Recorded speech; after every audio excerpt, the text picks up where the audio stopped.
Ауылда тұратын әкесі өмірден өткен кезде осы әйелдің 2 ұлы келеді.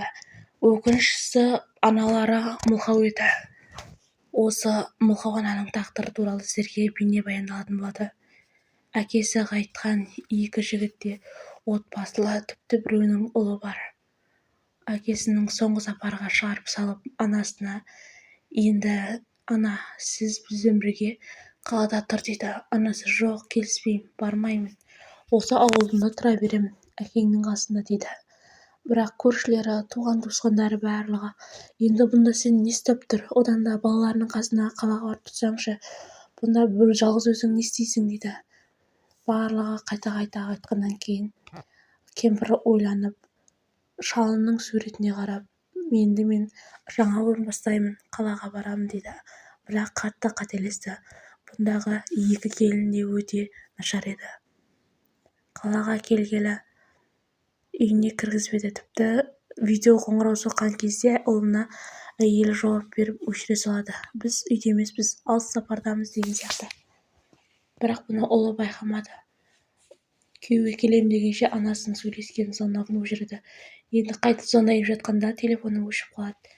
Адрес бойынша ұлының мекен-жайын барлығына сұрайды. Ешқайсысы жауап бермейді. Ондай мекен-жай жоқ, білмеймін, танымаймын дейді. Күн батқанша әркімнен сұрап, ақыры оның мекен-жайына келген кезде күзетшілер кіргізбейді. Мынау үсті албасты әйел бұл жерде тұру мүмкін емес. Бұл жерде ешқандай балаңыз тұру мүмкін емес. Бұл өте бай аймақ, бай адамдар тұратын аймақ дейді.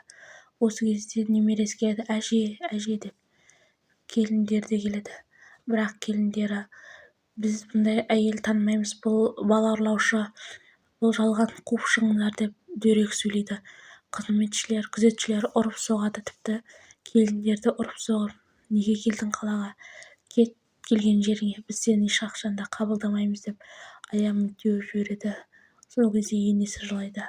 Түсіндірейін десе, түсіндіре алмайды, өйткені бұл әйелдің тілі жоқ, мылқау еді. Келіндері әбден аузына келгенін айтады. Осы кезде естен танып құлайды. Бірақ естен танып қалса да адамдар жиналып қалады. Баласы кетіп бара жатады, бірақ байқамайды, кім құлап жатыр, кім болып жатыр деген сияқты. Алдынан әйел жүгіріп шығып, осы кезде немересі айтқысы келсе де анасы айтқызбайды. Ал мында 2 келіні ойласып алып, бұдан құтылу керек тезірек дейді. Осылайша ол әйелді далаға қуып жібереді. Баласы тағы да әкесіне келеді. Тағы да айтқалы жатқанда анасы алып кетеді.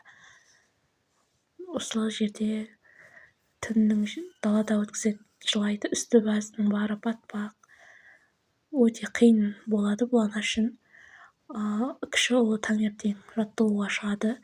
Анасын бірақ байқамайды. Басқа адам екен деп ойлайды. Көрмейді де. Осы жерде тағы да құлайды бұл кемпір, есінен танып. Баласын шақырса да баласы естімейді ол кездері. Осылай жерде құлап жатқан кезде немересі тауып алады. Адамдар тауып алады. Осы кезде немересі шыдамай әкесіне звондайды. Әке, әжем келді ауылдан дейді. Әйелінің ұрып атқанын көріп, жалғасып